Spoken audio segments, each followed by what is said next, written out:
Welcome back to the online classes of Shri Ram Public School. Today we will be seeing the poem Rain on the Roof.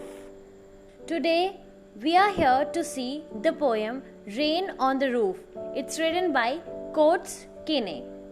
Without any delay, let's start. Introduction of the poem. This poem, as the title itself says, is something about rain. ये poem किस चीज़ के बारे में है? Rain के बारे में.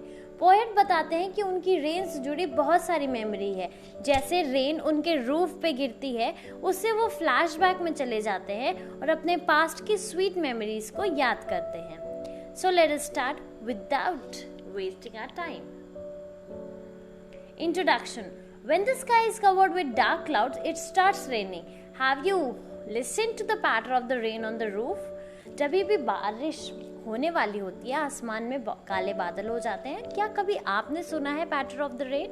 What thought flashed through your mind you heard when melody of the nature? जब आपको इस नेचर की मेलोडी सुनाई थी तो आपके मन में क्या थॉट गया? पोएट के मन में बहुत सारे थॉट्स आए और पोएट वो यहाँ मेंशन कर रहे हैं. Let's start the poem.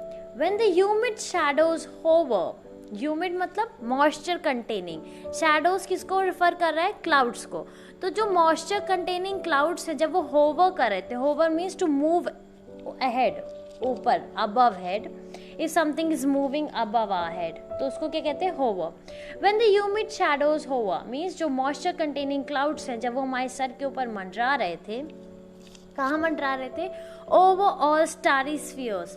वो जो स्फीयर है, वो जो सर्कुलर एरिया में दिखता है जिसमें स्टार्स हैं, वहाँ पर मंडरा रहे थे. मतलब स्टारी स्फीयर मतलब क्या हो गया? एक शब्द में वो स्काई हो गया. And the melancholy darkness gently weeps in rainy tears. और melancholy means sad. ये जो सैड वाली डार्कनेस है वो अचानक से आंसुओं में बदल जाती है. Means it starts raining. What a bliss to press the pillow of a cottage chamber bed. कितना ब्लेसिंग लगता है, कितना ब्लिसफुल फील होता है, हैप्पी फील होता है, कितना ब्लेस्ड फील होता है. कैसे? आप पिलो प्रेस करके कॉटेज चेम्बर बेड, एक कॉटेज है मीन्स गांव का घर है, लकड़ी वाला जो कॉटेज होता है और उस पर एक बेड है, वहाँ पे आप पिलो पे आराम से पड़े हुए हैं. And lie listening to the patter of the soft rain overhead. और आप वहाँ से लेट के आराम से वो जो रेन का पैटर साउंड है वो सुन रहे हैं. तो ये पोएट बताते हैं, जो सिनेरियो है उसको इंट्रोड्यूस करते हैं. क्या क्या होता है? ह्यूमिड शैडोज पहले होवर करते हैं, डार्क क्लाउड्स फिर रोने लगते हैं, जेंटली वीप्स इनटू टीयर्स. और आप अगर पिलो लेकर किसी कॉटेज चेम्बर में, कॉटेज के चेम्बर मतलब रूम में बेड पर लेटे हुए हैं और वहाँ पर ये पैटर ऑफ द रेन अगर आप शांति से सुन रहे हैं तो ये बहुत ही ब्लिसफुल होता है, बहुत ही अच्छा लगता है. Every tinkle on the shingles. Her rain drop ये जो शिंगल्स पे पड़ रही है, शिंगल मतलब जो रेक्टेंगुलर वुडन रूफ है जो निकला हुआ है, वो उस पे जब शिंगल पे पड़ रहा है तब उन पोएट के हार्ट में एक इको आ रहा है. इको मतलब the vibration of the sound, the reversing back of the sound.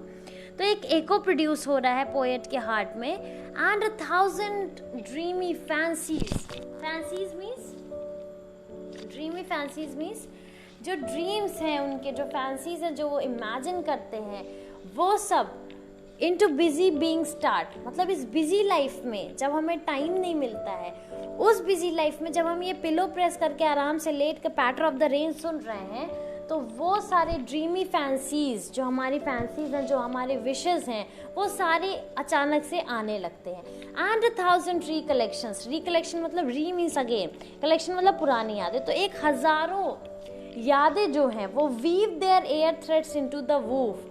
तो जो एयर में धागे बनाने लगते हैं और स्टोरी बना देते हैं. पूरी रिकलेक्शन, पूरी मेमोरी सामने आ जाती है. और ये सब कब होता है? As I listen to the patter of the rain upon the roof. So इस सेकेंड स्टैंजा में पोएट ने क्या क्या कहा है कि जितने भी ड्रॉप्स शिंगल्स पे पड़ते हैं उससे एक एको प्रोड्यूस होता है और उससे दो चीज़ें होती हैं. जो जितने भी ड्रीम्स हैं, फैंसीज हैं, जो मन में विचार हैं, जो इस बिजी लाइफ में बिजी होने की वजह से लाइफ में नहीं आते हैं, वो आने लगते हैं. और हज़ारों जो मेमोरीज है, रिकलेक्शंस है, वो भी आने लगती हैं. अब इन सब मेमोरीज में एक मेमोरी प्रोमिनेंट है, इम्पॉर्टेंट है, जो कि आती है पोएट के माइंड में. Now in memory comes my mother as she used in years agone.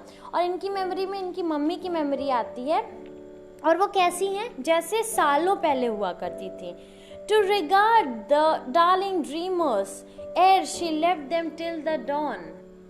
और ये आई है रिगार्ड करने, लव पे करने टू द डार्लिंग ड्रीमर्स, जो डार्लिंग मीन्स लविंग, जो उनके बारे में ड्रीम कर रहे हैं उनके बारे में उनको आई है रिगार्ड पे करने। Ere she left them till the dawn. और ये आई है, ये ड्रीम्स में आई हैं, ये जो उनकी लविंग वंस हैं उनकी ड्रीम्स में आई है। पर ओ sad, poet is saying it's very sad, कि जैसे डॉन होता है मतलब सुबह हो जाती है, अंधेरा हट जाता है, नींद खुल जाती है तो वो चली जाती हैं। मीन्स ये बताता है कि वो सालों पहले जा चुकी हैं और लोगों के ड्रीम्स में आती हैं, जो उनके लविंग वंस हैं उनके ड्रीम्स में आती हैं, लेकिन जब डॉन हो जाता है, सुबह हो जाता है तो वो चली जाती हैं।